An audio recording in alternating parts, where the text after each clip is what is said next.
Okay, the first thing we're going to do with compression gauge, which hopefully has been calibrated relatively recently.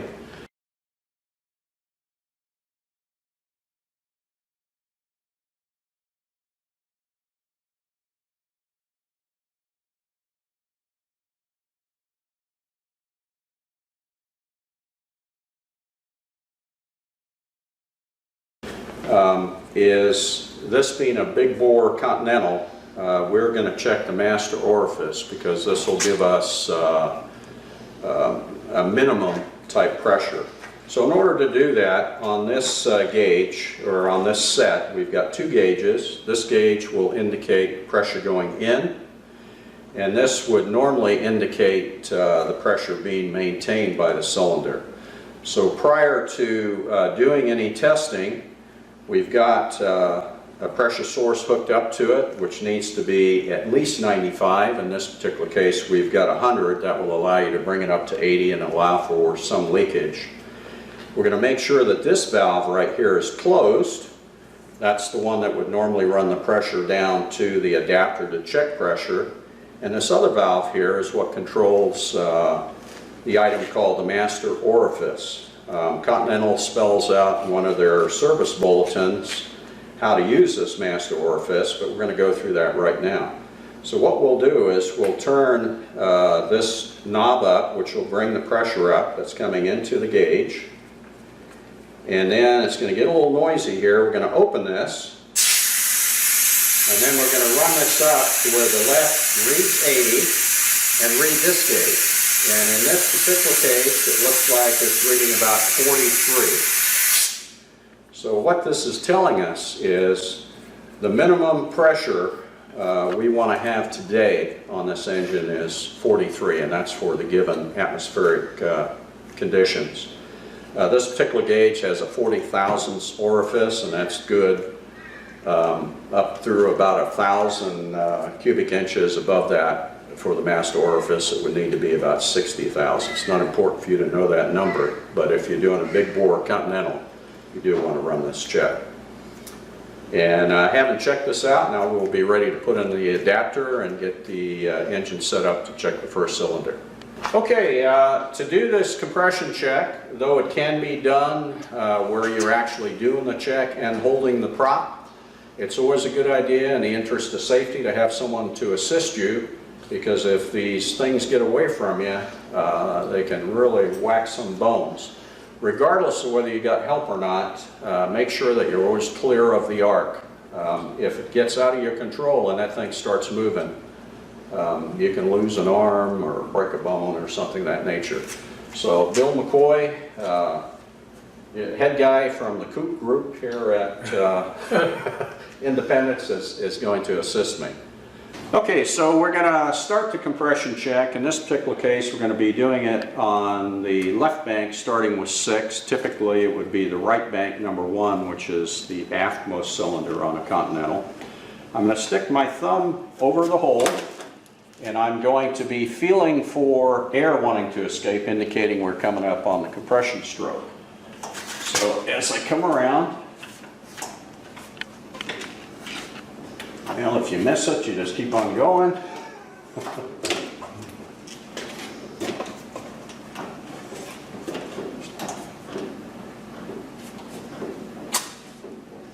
That should be it right there. Now it's important to point out that this is not necessarily top dead center. We're just coming up on it. It's important that the cylinder be at top dead center so that as you introduce air into the cylinder, it doesn't want to drive the piston and therefore create a hazard. We want it right at top dead center, which would remove the tendency for it to move. So having got to that point, I'm now going to stick in the spark plug, or the compression adapter, which goes in the spark plug hole. And then I'm going to have Bill is going to hold the prop, and he's going to be very careful to stand out of the arc of it, just so, and myself also, so that if for some reason we lose control of the prop, it's going to spin around harmlessly. So having put that in, the next thing I'm going to do is I'm going to hook up the compression tester. And because in this particular engine, this one has electronic ignition, it's hard to determine top dead center exactly. If we had an engine that had a conventional slick or Bendix magneto with an impulse coupling, we could continue turning it in the direction of normal rotation until it clicked, and that would be pretty close.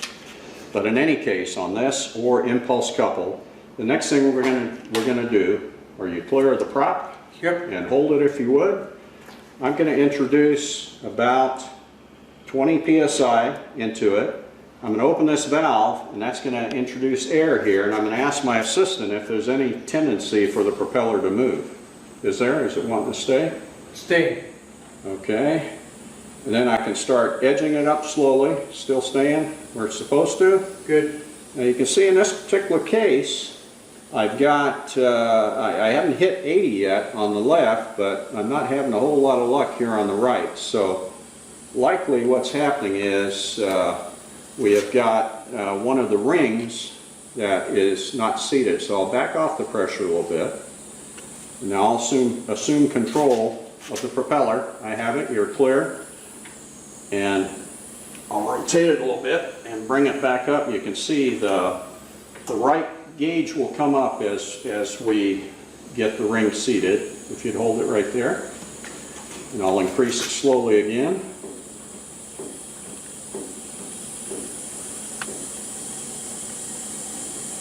Now there are things we can listen for also if we've got a low reading. One of the possibilities is we've got a leaking intake valve, which would manifest through leakage heard at the intake, or if we had a leaking exhaust valve, it would show up out of the exhaust pipe. Or there's also potential that we've got blow-by, a ring not seated or rings going bad, and you would hear that out of the crankcase vent. So I can hear air moving, but it's a matter of determining where. Want me to listen to the exhaust? You got the prop? Yep. Now it's coming from up top here. So intake is what it sounds like. Yeah, right here. Okay, so this is indicating right now that I have the prop.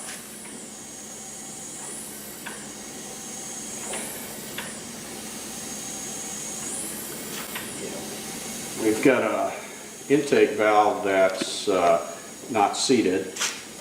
And that's not, go ahead and grab the prop if you would. Got it.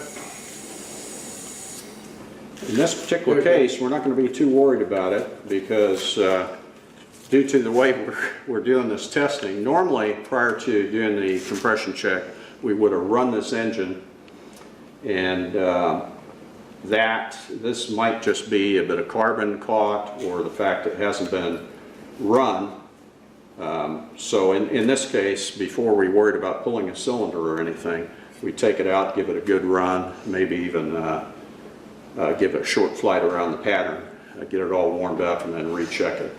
So we're just going to, on this particular one, going to take this back down to 0. You can let go of the prop. I'll move on to the next cylinder and see what we get there. All right, so we're going to start out by bringing this up on the compression stroke. So I've got the adapter installed. You can do it without the adapter, just thumb over the hole, but this will work here. Turn it. It's coming up on the compression stroke here. So I'm going to get my able assistant to hold the prop. Let me know when you got control there, Bill. Okay. You have control? Yeah. Clear of the arc, both of us, important. Okay, now I'm going to apply just a little over 20 psi to it. I'm going to open the valve, and Bill's going to ensure that there's no tendency for it to move. So holding position, dead spot. Moving aft. Okay, if it's moving aft, we need to take a little bit more towards here.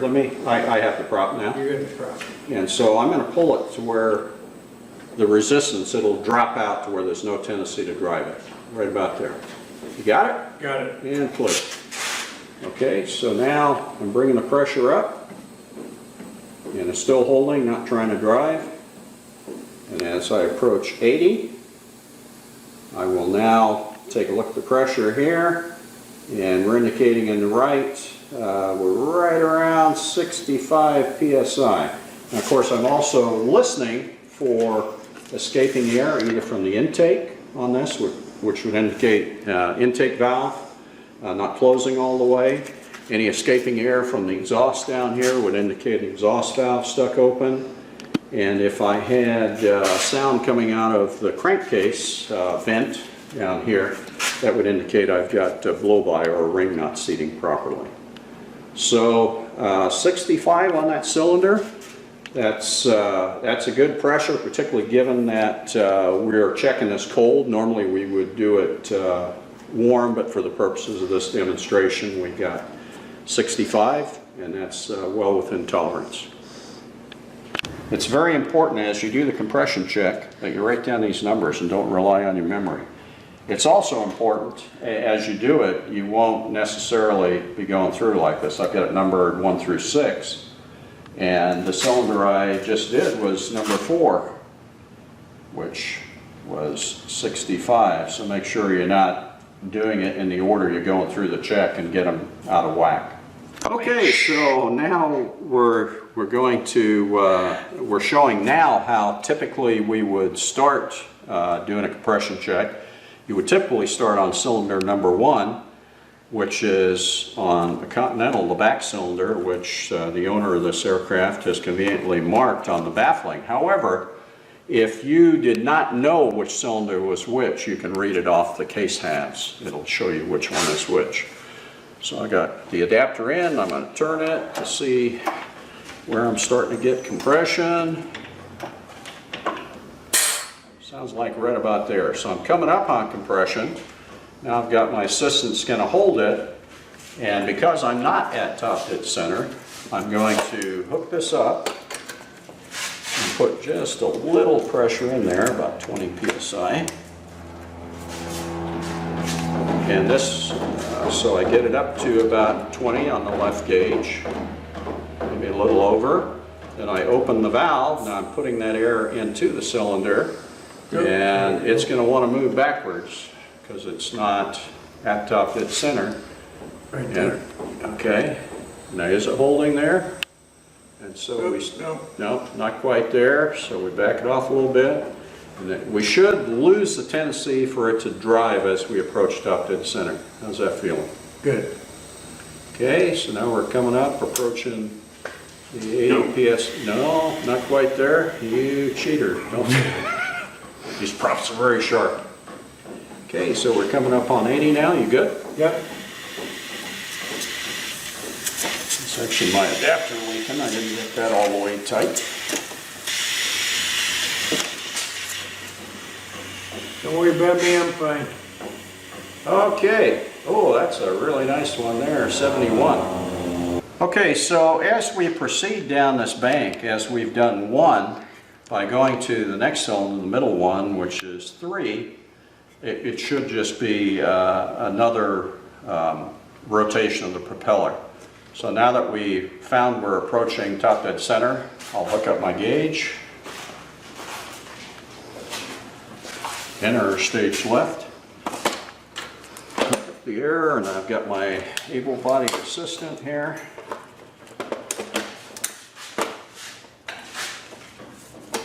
Now this is sometimes the challenge on various aircraft you work on, is how you can access the plugs.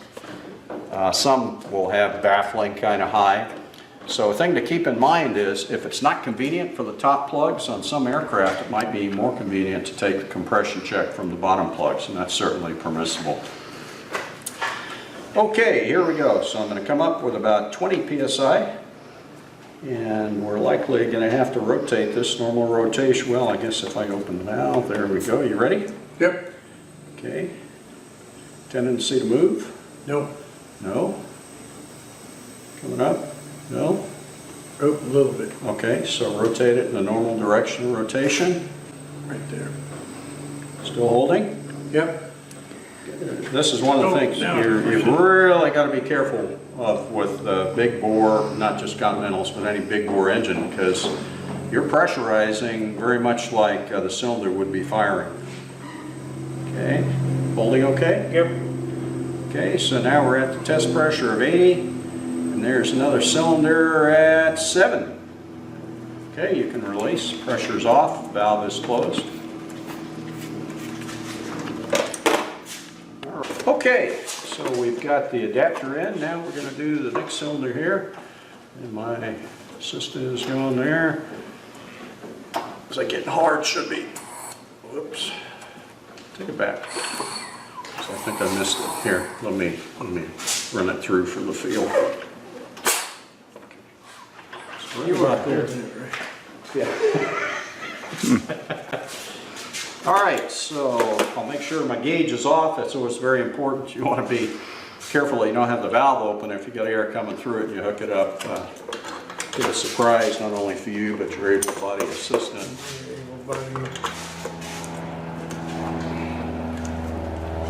The aim is to exit the compression check with the same number of limbs as you entered it.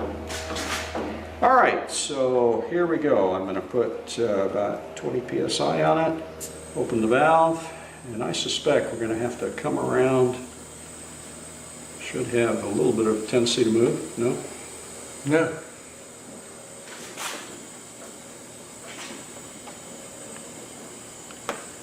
And I'm listening for air leaks. Let me, I'll take this bottom blade.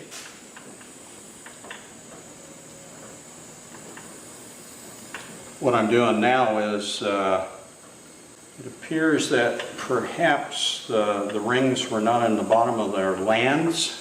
So the bottom, you have the prop now, please. And if that's the case, then they're not seated and you won't get a proper, does that have a tendency to move? No.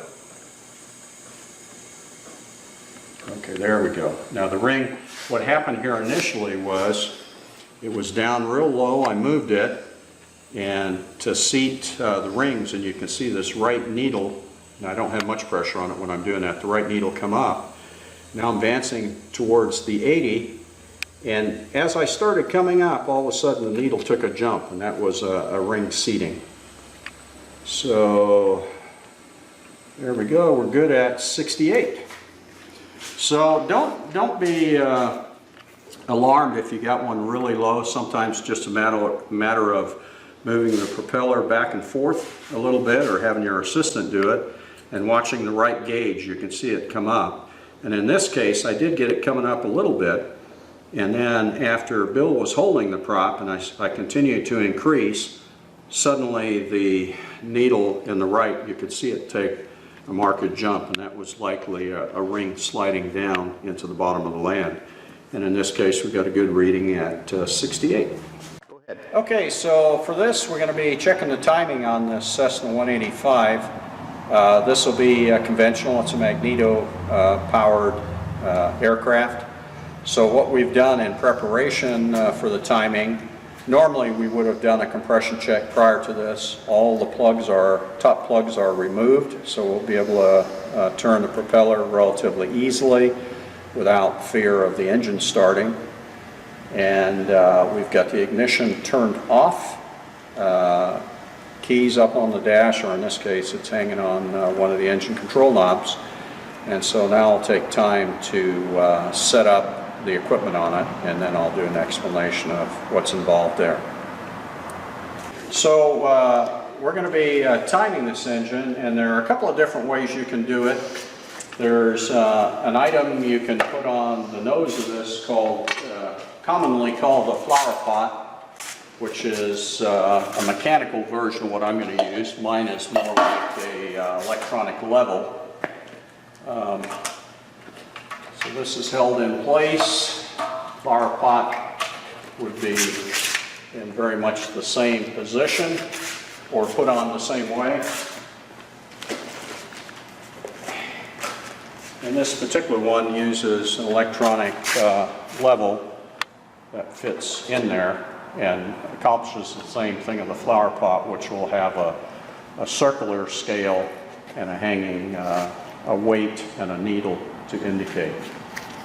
And once we've got this set up, the next thing we're going to do is come up with some sort of timing device. I like to use this electronic version. These sell for probably about $77, but if you're convenient enough to live on an air park like we do, there are probably about 50, 60 of these that live right here.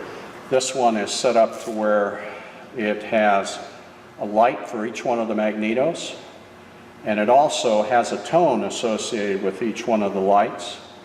And when both the lights are out indicating the points are open, it'll get a separate tone yet. So I'll take just a minute to get this hooked up. The black lead I'll hook to ground on the engine, and then following the logic of nav lights, where red is left, I'll hook that to the left magneto, and then the green one to the right magneto.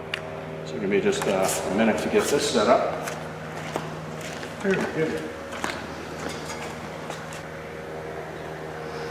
So I'm going to use the ground of the bolt, one of the bolts on the center of the case, and then the magnetos on this particular engine. This has Bendix magnetos. Sometimes on the Bendix magnetos you have to use an adapter to hook up the leads. This particular one, the P lead, which is what grounds out the ignition, is visible and you don't need the adapters. So I'll hook the left one up here. And then pull back the boot and do the right one. And then the next thing I'm going to do before I actually check the timing is I'm going to have the number one cylinder coming up on top dead center, and then I will calibrate this to determine the proper timing position. While I'm up here though, I can take a look at the tag that's on the engine, and it'll tell me the correct timing here. This is the certification tag that tells octane and so forth, and it shows that for both the right and left magneto, proper timing is 22 degrees. If you're a Lycoming guy, the vast majority of those, particularly the 0320s, 0360s with magnetos, are at 25, and that tag on a Lycoming would be located on the sump. On the large bore Continentals, IO5 for this, it'll be 470s, 520s, and 550s. This is a tool that's put out by a company up in Alaska, TCM, and this is designed to where you can actually slide it on the bolts on the back of the propeller, and then you can read the marks and timing just against the case split line. I've got, this is sometimes, depending on room you've got, this is sometimes kind of hard to get on, but it's another way of doing it. So I'm going to use a pin in my electronic timing indicator to establish the timing. What I'm going to do now is I've got this nylon pin. Some setups, if you're using the flower pot, it'll actually be a screw-in type aluminum pin, but this one will just be pressed in the hole of the number one cylinder, which on the Continental engines is the back cylinder. And if you forget what's what, marked on the case, you can actually read the cylinder numbers. So now, well actually prior to doing that, what I need to do is get it coming up towards compression. So I've made sure the ignition's off, plugs are removed from the top. I'm going to turn this.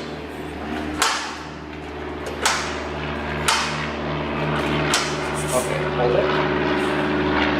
Okay, so I'm starting to get air pushing my thumb off, so I'm coming up on the compression stroke. So I'm going to get my pin in there.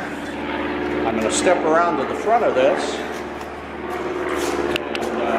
timing indicator, get it to where I can read it. I'm going to hit the on button, and I'm going to, get ready to zero it.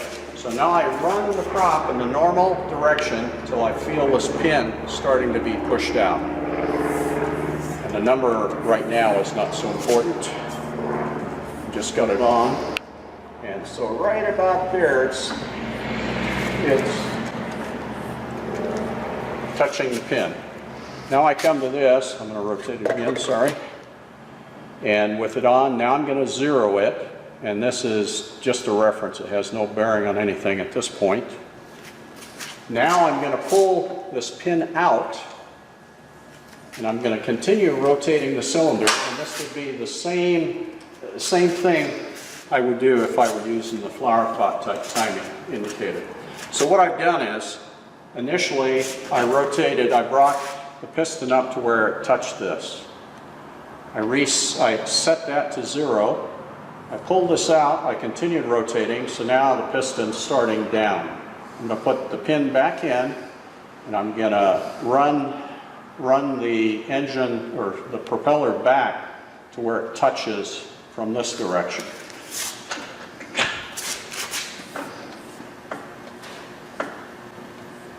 Which isn't a heck of a lot. And now I'm going to take a look at the number I've got here. So whether I'm looking at this or the analog one, I'm going to have that now. So I've had it coming up towards top dead center with that pin. It's touched it. I had set that to 0.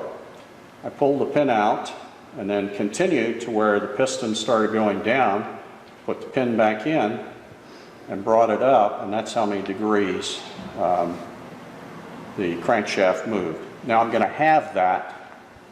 So 53.7, this is some higher math. So we got 25, 26.5, 26.8. It's pretty darn close. So that will put this now at, I can get rid of the pin. If I put this to, what did I say, 26.8, so I'll run it back. And it reads 26.8. Maybe not that far.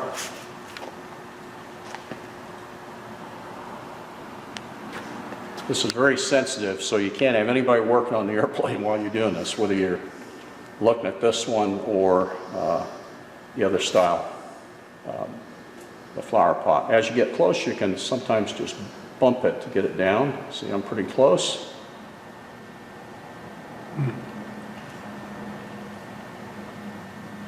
That's good enough for government work. So now what I'm going to do is I'm going to re-zero it right there. So what I've done now, in fact, I can't zero it. Come on. That's now top dead center. So now the timing I'm looking for is 22 degrees before top dead center. So the propeller rotates this way. So 22 degrees before it hits this position, which is top dead center, is what we're looking for. So first thing I want to make sure of is that I have triggered the impulse couplings. Because if you don't, impulse couplings retard the timing. And if you try to set it with the impulse coupling where it's triggered but hasn't fired, you're going to be way out of whack. So I'll bring this around. You heard that? That was them triggering. Now I'll take it back. Now I'll be looking for 22. And you always want to go back a little bit far and be coming back into 22 rather than the other way, because that'll take the slack out of the gears. Holy cow, couldn't do that if I wanted to. 22 degrees. Okay, so now what I'm going to do is, right now both the ignitions are grounded. Do you mind, Bill? The key is hanging on one of the engine controls. Turn in the ignition switch to both. Okay. Okay, so now the ignition's on. I do have my timing indicator is off. So now I'm going to turn it on. You hear that sound? That sound is indicating that both both the lights are out, and that sound are indicating that both sets of points are open, which is exactly what you want at this position. But I'm not satisfied that that's really it, so I'm going to back it off a little bit. And you hear it stop. Okay, so now I'm going to bring the prop around. Now you'll notice that both these lights are on, so this is indicating that both sets of points are closed, both the left and the right. And I'm going to rotate it around and watch and listen for the...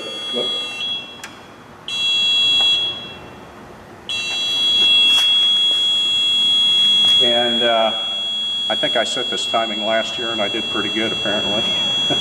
But in any case, you can hear, what you'll hear sometimes if the timing's a little bit off, you'll hear one tone will be the left, and then the right will have a different tone, and when they're both open, you'll get that tone. So based on what I see here, this is indicating to me that the timing on this engine, the spec is 22.0. It's actually at 22.9, so it's less than a degree advanced. And I probably wouldn't be satisfied. I'd go back and recheck it, make sure I'd hit it just right. But at that point, I would not reset it because these things are so touchy. By the time you loosen up the magneto to turn it, you'd be fighting this for most of the afternoon to move it just that little. So I would be satisfied at signing this timing off as satisfactory. What you're looking for, you don't want more than about 2 degrees of drift. That can indicate worn points or parts within the magneto. So that's all there is to setting magneto timing. When you're timing magnetos, with the slick type magnetos, normally pretty easy. You hook the connectors for the timing just to the P-lead connection. Although do be careful when you hook it up that you're hooking to the P-lead rather than the ground for the magneto case, and that's evidenced by the fact it's got an insulating washer below it.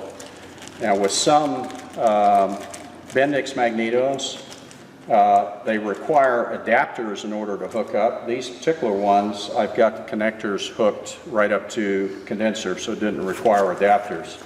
This is a real common adapter, and so you would, let's see, yeah. Okay, so this is the adapter. These don't come cheap, but what they do is you unscrew the normal P-lead into the magneto.